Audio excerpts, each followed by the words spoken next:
Japan's liquid global exchange is the latest hacking victim. So they tweeted this morning that warm wallets were compromised and deposits and withdrawals had been suspended. The total amount is still to be determined, but the value of crypto stolen could be up to $90 million.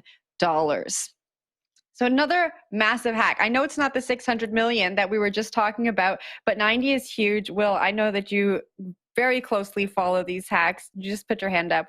What's your takeaway from this? I'm on top of all these hacks. Maybe even you are on them. top of all the hacks. We're just going to change your name. Mr. White Hat. Yeah, Will is Mr. White Hat now. This is how Mr. we're White going to Hat. start. I'll grab one on the show. No, it's interesting to see that this is a regulated exchange, and exchanges to operate in Japan have to go through regulation processes with the government there in order to operate at all. And Coinbase actually is just spinning up its own Japanese exchange right now in a partnership with a regulated exchange in Japan. So if you're looking at hacks, $90 million, and it has a stamp of approval of a government agency, that leads you to a few conclusions.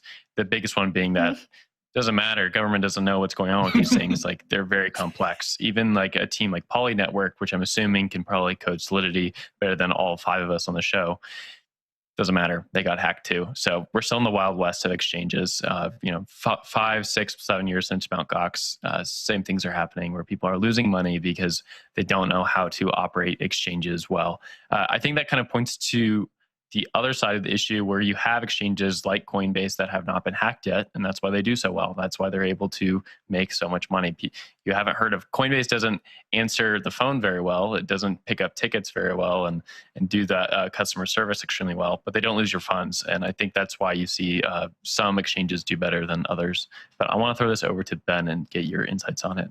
Or Naomi, or David, anyone. Naomi, take it away. Yeah, I'm just going to say, I think that's such a great point, Will, about you have this regulatory stamp of approval and people think, oh, well, we're safe because the government approves of this. And then things like this happen. I mean, it reminds me of seatbelt laws, right?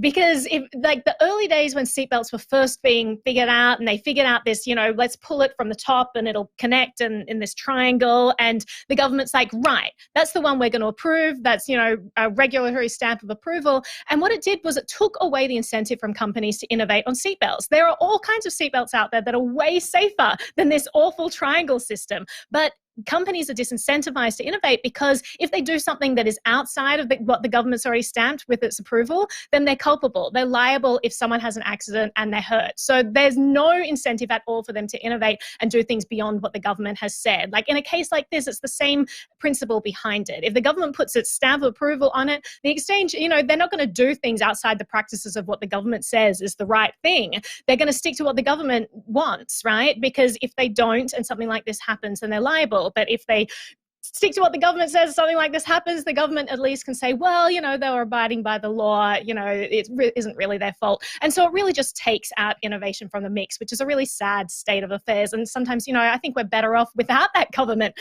stamp of approval because it really just gives us a false sense of security. You hit the nail on the head when you said that the government doesn't know what's going on. They have no idea how to secure these things. They don't know what they're talking about. So it's laughable that they're actually saying, oh, this has our stamp of approval. It's like, thanks, grandma, I'm sure that you really understand what's going on here. No offense, my grandma is great, but I wouldn't trust her to, figure out security standards for an exchange. But I'll throw this to you, David. What are your thoughts? I guess my only thought is just my reaction to something like this is, oh, $90 million. I have no reaction. I'm blasé about $90 million disappearing. That's a lot of and that money, actually David. makes me, yeah, exactly. That's Not what I'm saying. $600 It's worrying that this, there's just this steady drumbeat. It keeps happening to the point where each one is less and less interesting in its own. I don't know what the implication there is, but it definitely is the situation. These just keep happening. Jen, you've got some last thoughts?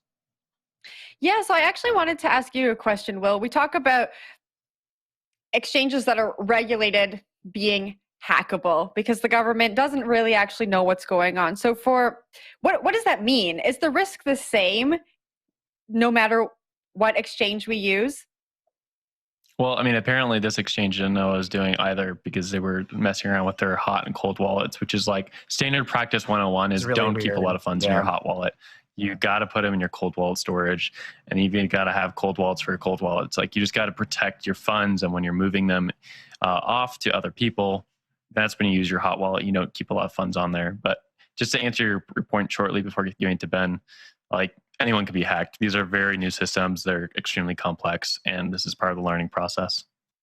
Yeah, and I want to say, like, a colleague of mine was poking around with the blog post that the exchange published, and using Google Translate, it seemed the company was saying that this was a result of a hack of an MPC wallet, a multi-party computation wallet, which are inherently incredibly secure. And so, again, with the weirdness and not really understanding, I reached out to a few researchers, and they kind of came back and said, we really don't think, they need more data, but they don't think this is a result of an MPC wallet being hacked. This is something else to do possibly with inputs and stuff. So even it seems on the company side, there may be a little bit of confusion about exactly what is going on and what the source of this is. So that was really interesting to me as we look at MPC being a major, venue of storage and security within the industry and what the implications could be there.